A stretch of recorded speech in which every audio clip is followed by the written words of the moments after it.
जनजातीय संग्रहालय बनाने में जो बड़ी चुनौती क्या रही? इनको जो प्रशासनिक जो बाधाएं हैं उन सब से बचाते हुए ले जाकर सार्थक काम खड़ा हो पाया, वित्तीय संसाधन उनको मिलते रहे, ये मेरी भूमिका थी। सर, आपने संस्कृति, साहित्य, इतिहास तीनों पे काम कर रहे हैं आप लगातार, तो ये प्रेरणा कैसे मिली? उज्जैन में मेरा जन्म हुआ, दंगे फसाद का माहौल था आज़ादी के पहले।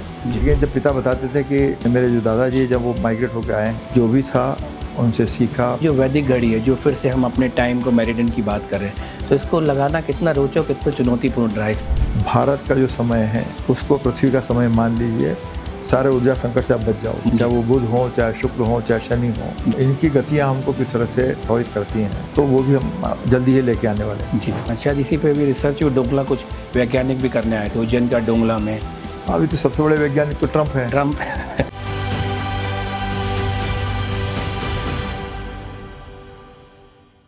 आज हमारे लिए बड़े ही हर्ष का विषय है कि हमारे साथ मध्य प्रदेश की संस्कृति कहें, उसको कहें हम पर्यटन को कहें, अध्यात्म कहें, उसको एक नई दिशा और दशा देने वाले और ख़ुद भी लगातार ग्राउंड लेवल पर काम करने वाले ऐसी शख्सियत हमारे साथ मौजूद है, जो वर्तमान में मध्य प्रदेश के मुख्यमंत्री के सलाहकार हैं। साथ ही आप न्यासी हैं और वीर भारत न्यास, जो एक अलग तरह का एक हम कहें कि एक मध्य प्रदेश सरकार और संस्कृति विभाग का एक परिकल्पना है जो इस तरीके से एक नया रूप दे रही है, उसको भी आप हेड कर रहे हैं। और वीर भारत न्यास और मध्य प्रदेश का जो भोपाल है, दिल है, उसके दिल में स्थित है माखनलाल चतुर्वेदी राष्ट्रीय पत्रकारिता एवं संचार विश्वविद्यालय। उन दोनों के कोलैबोरेशन में एक बहुत ही अनूठा, मैं कहूँ, महायज्ञ 3 दिन का भारत भवन कला के मंदिर में हो रहा है, जो कि हिंदी के 200 साल, हिंदी कहें कि उद्दंड मार्तंड, जिसे हम साहित्य का हस्ताक्षर कहते हैं हिंदी का, उसका 200 साल का ये हम जश्न मना रहे हैं। और हमारे बीच हैं आदरणीय श्री राम तिवारी सर। बहुत बहुत स्वागत है सर। नमस्कार सर, सबसे पहले तो मैं इसी पे बात करूंगा, चूँकि आपका जो शुरुआत हुई है वो पत्रकारिता से हुई। आप पत्रकारिता, फिर कल्चर, लिटरेचर और तमाम फिल्म कॉरपोरेशन में भी आपका एक जो शुरुआत हुई थी मध्य।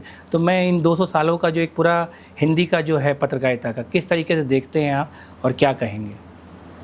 देखिए, कुछ खंडन से शुरू करूँगा। जी प्लीज़। कोई हम जश्न नहीं मना रहे जी, जश्न मनाने का टाइम भी नहीं है ये। जी, उदंत मार्तंड,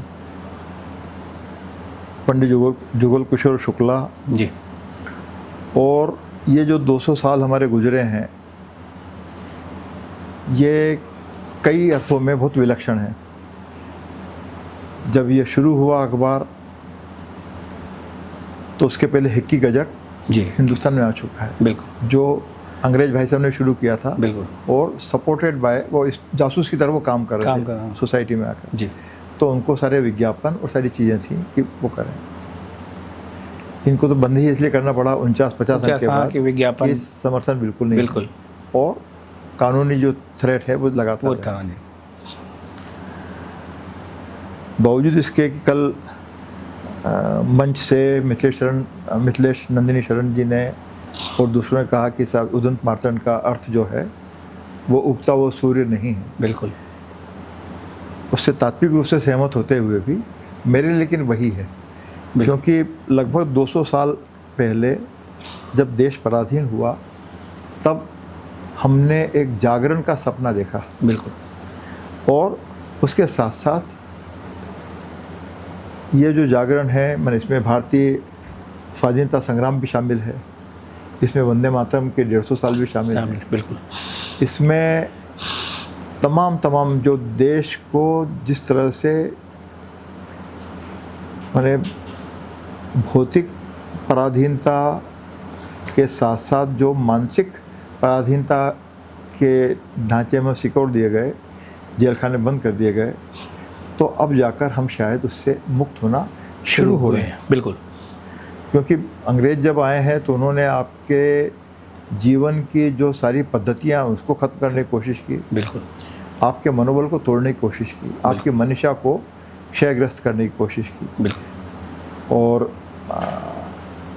तो वो एक अलग विषय, जैसे हम फिर कालगणना की बात है, पर लेकिन सारा का सारा हमारे आचार व्यवहार, हमारा सोचने का तरीका, हमारे गर्व करने के तरीके सब खत्म हुए। तो ये 200 साल में हम संघर्ष करते करते एक अब इस मुकाम पर आ गए हैं। लेकिन हाँ, इसमें जो मुझे लगता है जी कि बहुत सारी चीज़ें ऐसी शामिल हो गई हैं तकनीक के रूप में, बिल्कुल, चाहे वो डिजिटल फॉर्मेट में हम बात करें या तकनीक है, इवेंट है, पर्यटन है, जिन्होंने समाज के विकास के अभ्युदय के ढांचे को तकलीफ दी है। बिल्कुल। जैसे हम याद करें कि पत्रकारिता का ऐसा दौर भी रहा है कि हम कल्पना कर सकते हैं क्या आज की तारीख में कि हमारे संपादकों की जो संत परंपरा है वो कौन सी है। बिल्कुल। तो अंबिका दत्त भी हैं, जुगल किशोर शुक्ला भी हैं, हाँ। माधवराव सप्रे भी हैं, माखनलाल चतुर्वेदी, माखनलाल चतुर्वेदी भी हैं जी, और ये गणेश अपने शंकर विद्यार्थी, गणेश शंकर विद्यार्थी हैं, तो भगत सिंह हैं, बिल्कुल, तिलक है, गोपाल कृष्ण गोखले हैं, तो तिलक जी हैं, ऐसे तमाम लोग हैं। अंत हम यदि हाल के इतिहास में आए तो राजेंद्र माथुर भी हैं, राहुल बारपुते भी हैं, प्रभाष जोशी हैं। तो लेकिन अब लगता है कि ऐसे चमकदार नाम हैं क्या, सब खारिज हो गए। बिल्कुल। और एक हम क्षणिक उपभोक्तावाद में, खबरें भी उपभोक्तावाद में, बिल्कुल। जैसे अभी मैं जो शायद थोड़ा सा विचलित हुआ जी, अभी जो अंदर सत्र चल रहा है जी, मेरे ही मित्र हैं सईद अंसारी जी, उन्होंने एक चीज़ अपने क्लीशे में जो बात की कि सब राज्यसभा में आने के लिए कितना पैसा खर्च करना होता है।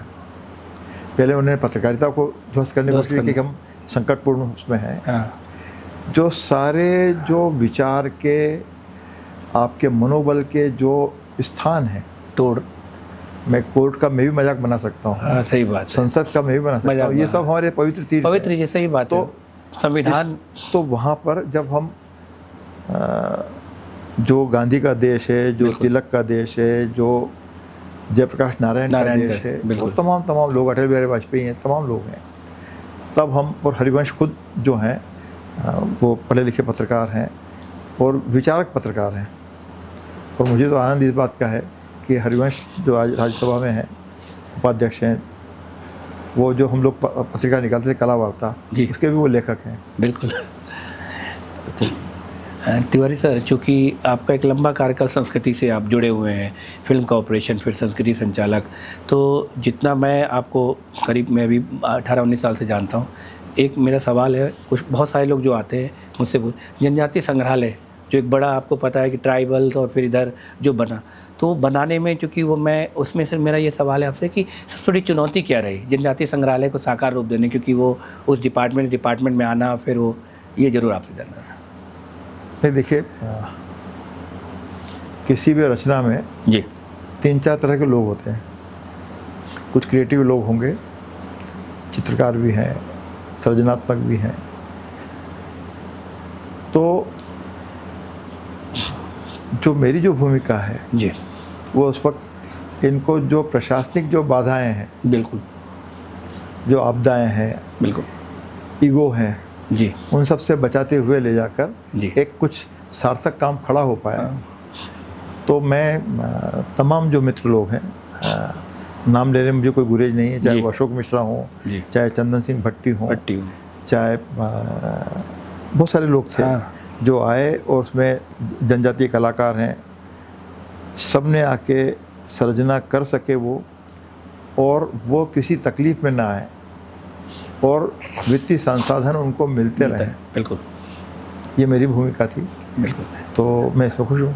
सर, आपने संस्कृति, साहित्य, इतिहास तीनों पे काम कर रहे हैं आप लगातार। अध्ययन तो है ही, चूँकि एक आपको जिम्मेदारी विक्रंदित शोध पे, तो ये तीनों में काम करने का है कि चूँकि पत्रकारिता शुरू हुई, तो ये प्रेरणा कैसे मिली? क्या आपके परिवार में ये था? कैसे आपके, मतलब ये कहते हैं ना कि इंस्पिरेशन जो बोलते हैं।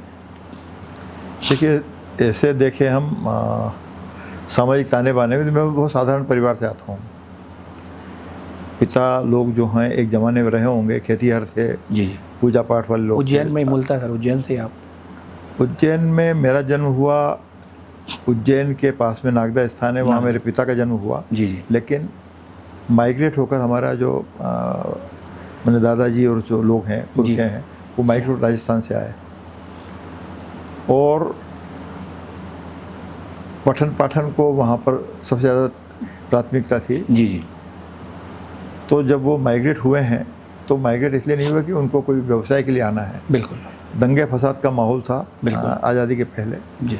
और वे अपनी जान बचा के भागे। तो जो मुझे जो आज तक जो चीज़ जिसकी तकलीफ़ है, ज़मीन गई, प्रॉपर्टी गई, उसका कोई मेरे को ध्यान भी नहीं है। बिल्कुल, वो तो भाग्य में नहीं था, ठीक है। लेकिन जब पिता बताते थे कि उनके मैंने मेरे जो दादाजी जब वो माइग्रेट होकर आए हैं जी, तो 2 बैलगाड़ी भर के जो किताबें हैं उनको नदी में तिरोहित करना पड़ी, क्योंकि वो साथ में लेके भाग नहीं सकते। नहीं भाग सकता। हाँ, तो ये सबसे बड़ा लॉस है। बिल्कुल। और लेकिन जो भी था उनसे सीखा, परंपरा से सीखा और करने की कोशिश की। सर, ये जो घड़ी लगी है जिसमें आप और जो मुख्यमंत्री उनका बड़ा एक योगदान, तो ये विक्रम जो वैदिक घड़ी है, जो फिर से हम अपने टाइम को मेरिडियन की बात कर रहे हैं, तो इसको लगाना कितना रोचक, कितना चुनौतीपूर्ण रहा है, इस फिर से वैदिक घड़ी को स्थापित करना भोपाल में, और चूँकि अब तो उज्जैन सब। देखिए क्या है कि पता नहीं मैं अपनी ज़िंदगी को पलट के देखूं या क्या करूं, हर बार जो है कुछ उठपटांग करने में और कुछ साहसिक करने में आनंद आता है। बिल्कुल।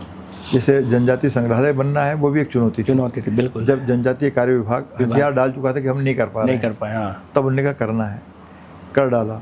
अभी जैसे भी बात हो रही थी सांची बौद्ध विश्वविद्यालय, हाँ जी, वो भी बन नहीं रहा था। हाँ, सारे समर्थ लोग थे तो उनने ताव पे चढ़ाया कि नहीं कर लोगे, तो हो गया, अब ठीक है, रिटायर हुए, उसके बाद उसका संबंध नहीं रहा। वैदिक घड़ी का भी जो मामला है उसका भी हमसे सीधे संबंध नहीं था जी। तो जिनकी तरफ आपने इशारा किया वो तब शिक्षा मंत्री थे जी, और उन्होंने ही ताव पे चढ़ा कि भाई साहब कर लीजिए, कर लेंगे, पैसा नहीं है, कहीं कुछ नहीं है जी। और जो आरोह श्रीवास्तव जो एक खोज करता था, आज की तारीख में तो बहुत सारे खोज करता हैं जिनने वैदिक घड़ी को नए नए काम किए हैं। और अभी हम 8-10 दिन में ही कुछ घड़ी के नए रूप को लेकर सामने आने वाले हैं। अरे वाह। अभी तक हम जो बात करते हैं केवल कि भाई सूर्य की गति जो है, हाँ जी, या चंद्रमा की जो गति है, उसके साथ हम ये कालगणना इसका निर्धारण करते हैं जी। लेकिन जो और दूसरे जो ग्रह हैं, चाहे वो बुध हो, चाहे शुक्र हो, चाहे शनि हो जी, राहु हो, इनकी गतियाँ हमको किस तरह से जीवन को, समाज को, वातावरण को प्रभावित करती हैं, तो वो भी हम जल्दी ही लेके आने वाले हैं जी। तो लेकिन एक राजनीतिक शख्सियत का समर्थन और संकल्प आपको बहुत सारी चीज़ों में मदद करता है। बिल्कुल। और हमको ये एक और आनंद की बात है कि माननीय प्रधानमंत्री का भी आशीर्वाद और शक्ति हमें मिली है। तो जैसे भी बाबा विश्वनाथ के मंदिर में जब घड़ी स्थापित हुई, बिल्कुल, तो फिर माननीय प्रधानमंत्री जी ने इसका लोकार्पण उन्होंने किया था पहले, और अभी उन्हें देखकर एक तरह से जो निर्देश दिए हैं, जो संदेश दिया, वो हमारे लिए बड़ी ताकत है।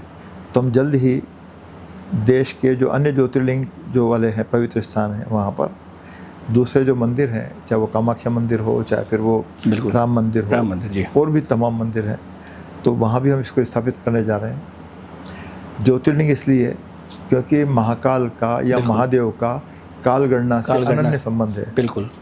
तो और उज्जैन से इसको शुरू किया है। डोंगला, तो काशी विश्वनाथ के बाद अब हम सोमनाथ और बाबा महाकाल के दरबार में उपस्थित होने वाले हैं। इसके साथ साथ अन्य जगह भी लगाएंगे। बिल्कुल। और फिर माननीय प्रधानमंत्री जी के माध्यम से कुछ हमने सीधे भी दिया, माननीय मुख्यमंत्री ने भी दिया है।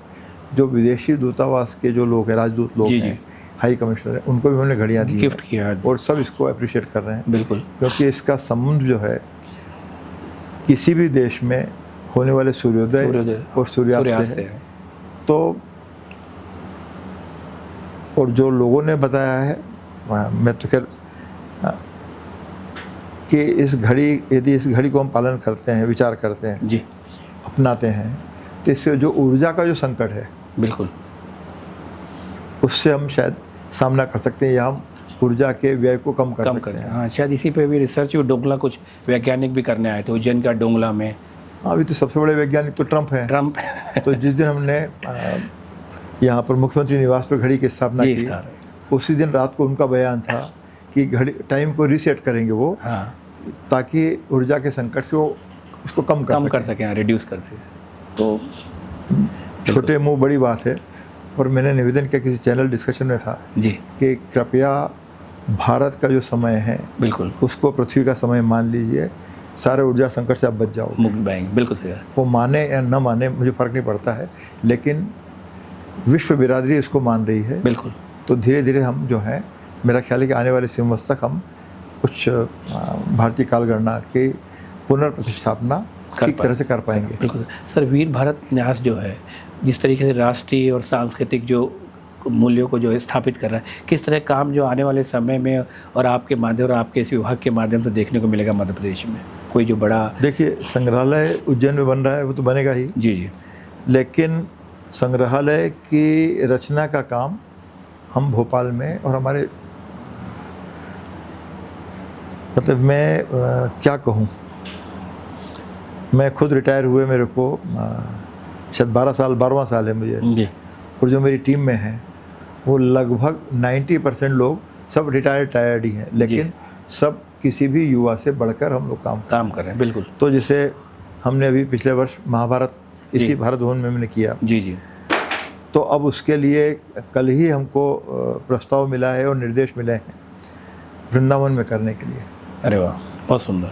क्योंकि जो बात मैं कहना चाहता हूँ जी, कि वीर भारत न्यास के माध्यम से संस्कृति की जो बनक है, बिल्कुल, संस्कृति का जो व्यवहार है, हमारी कोशिश है कि वो बदले, बिल्कुल, लोक आधारित हो और भारतीय परंपरा से उसका गहरा संबंध होना चाहिए। बिल्कुल, उससे कट के आप कुछ नहीं कर सकते। बिल्कुल। तो अभी जैसे हम लोग इसी भारत भवन में सदा निराह कम कार्यक्रम करने वाले हैं, 9 दिवसीय कार्यक्रम होगा जी।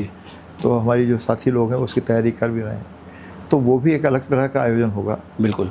क्योंकि संस्कृति को अक्सर दुर्भाग्य से केवल नाच और गाने से जोड़ा करके रखा गया है। हाँ। जबकि संस्कृति जीवन के हर हिस्से में है। विज्ञान भी संस्कृति से अलग नहीं है। बिल्कुल। राजनीति भी नहीं है। बिल्कुल। तो लेकिन एक सांस्कृतिक, मध्य प्रदेश की सांस्कृतिक पहचान भी बने।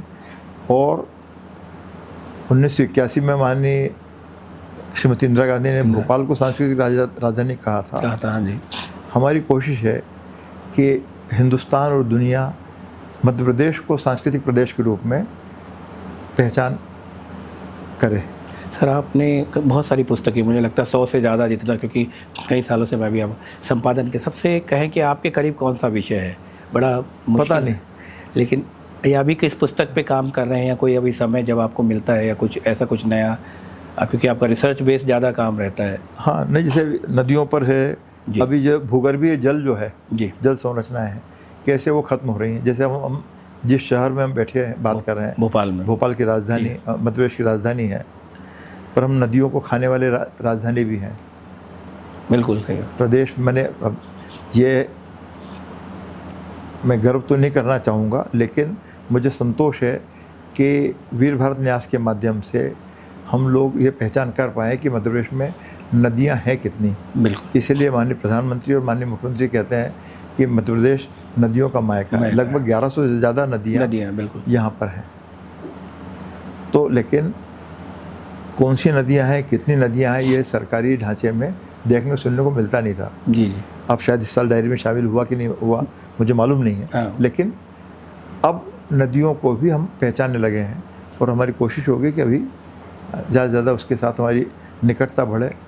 फिर जो दूसरा विषय है, जैसे किसान कल्याण स्वाभिमान सरकार योजना, किसान कल्याण पर्व वर्ष मना रहे हैं। हाँ जी। लेकिन हम गहरे अर्थों में, और कल इसीलिए जब मिथिलेश नंदनी शरण जी ने कहा कि उनका जो शोध कार्य है जी, मानस और कृषि को लेकर विरासत, तो वो मेरी दिलचस्पी का विषय है। क्योंकि हम लोग प्रदेश में जो आयोजन करने का हमारा इरादा है जी, किसान वर्ष के संदर्भ में, तो वो लगभग जो हमारे आध्यात्मिक गुरु हैं जी, लोक समाज के जो संत हैं, चाहे वो पीपा जी हों, चाहे वो संत सिंगा जी हों, कालू जी हों, धूल जी हों, बिल्कुल तमाम सारे लोग हैं। तो उनने समाज को कैसे जागृत किया है और एक जीवंतता बनाई रखी है। बिल्कुल। सीखने समझने की कोशिश करेंगे उसको लेकर। बिल्कुल सर, आप निश्चित ही जिस तरीके से कार्य कर रहे हैं, मुझे लगता है कि नई पीढ़ी भी उससे कहीं ना कहीं इंस्पायर हो रही है, क्योंकि जैसे आपने कहा कि जो संस्कृति है सिर्फ वो नाच गाना है या मनोरंजन नहीं है, उसके पीछे का जो एक पूरा आख्यान है, जो लोग पे भी जिस तरीके से आप लगातार काम करते रहे, जो आपने जनजातीय संग्रहालय भी देखा है। चलते चलते सर एक आखिरी सवाल आपसे कि जो युवा पीढ़ी है, खासकर जो मैं भी उनसे जुड़ा हूँ, जो अध्ययन से बहुत दूर है, जो सोशल मीडिया पे बहुत ज़्यादा है, डिजिटल मीडिया बहुत विश्वास कर रही है, तो इनको जोड़ने के लिए या इनके लिए जो आपका विभाग है, जैसे विक्रमादित्य भी आप देख रहे हैं और इस तरीके वीर न्यास भी, तो इनको प्रोग्राम तो आप कर रहे हैं, लेकिन कुछ ऐसा कोई शोध कार्य या कोई किस तरीके से जुड़े, किताबों में आए, अपने लोक आख्यानों को जाने, मध्य प्रदेश के उन शिखर पुरुषों को जाने, कोई ऐसा विचार आपका या कभी भविष्य में या कोई ऐसा जिससे जुड़ सके या आपसे? नहीं, कई स्तरों पर हम लोग काम करते हैं, काम कर ही रहे हैं। लगभग जैसे वीर भारत न्यास के संकल्प है, लगभग हम 5000 मोनोग्राफ छापने की कोशिश कर रहे हैं। अभी 5 छप के आ गए हैं, बाकी भी आने वाले हैं, सब लगातार में हैं। तो जिन शख्सियतों ने हिंदुस्तान को हिंदुस्तान बनाया, उनके बारे में तो सारे युवजन जी, और सबसे देश की, दुनिया की जो आशा है, वो युवजन है, वही कुछ बेहतर कर सकते हैं, तो वो आएँ और लाभ उठाएँ। विक्रम शोधपीठ की तरफ से भी बहुत सारी शोध कार्य फेलोशिप स्थापित हैं। वीर भारत न्यास ने भी अपनी तरफ से काम शुरू किया है। बहुत बहुत धन्यवाद सर, क्योंकि सच में जो आप बातचीत कर रहे हैं, क्योंकि जो हम कहा जाता है कि इतिहास अतीत का आईना नहीं होता बल्कि भविष्य की पहचान होता है, तो जिस तरीके से आप और आपकी पूरी टीम काम करें, निश्चित ही मुझे लगता है कि मध्य प्रदेश जिस तरीके से अपनी कला संस्कृति और के धरोहर के रूप में जाना जाता है, मैं तो नहीं कहूँगा फिर से स्थापित करेगा अपने आप को, क्योंकि वो अपना है, लेकिन मुझे लगता है कि जो अपनी पहचान को फिर से उन जड़ों में फिर से आप डालने का काम करें। निश्चित ही सर, बहुत बहुत धन्यवाद। आप थे आदरणीय श्री राम तिवारी जी, और लगातार कार्य कर रहे हैं, और मुझे लगता है कि वीर भारत न्यास हो या विक्रम शोध संस्थान हो या संस्कृति विभाग हो, जिस तरीके से मध्य प्रदेश में काम हो रहा है, उस तरह का काम अन्य प्रदेश में भी हो रहा है। लेकिन बहुत सारी चीज़ें जो मुझे लगता है जिसका मैं भी साक्षी रहा हूँ, चाहे वो स्थापना दिवस समारोह में आयोजन हो या कल्चर को जिस तरीके से जोड़ा जा रहा है, वो अपने आप में बड़ी बात है। वीर भारत न्यास के पॉडकास्ट में हम और शख्सियत से आपको रूबरू कराएंगे। तब तक के लिए नमस्कार। नमस्कार। नमस्कार।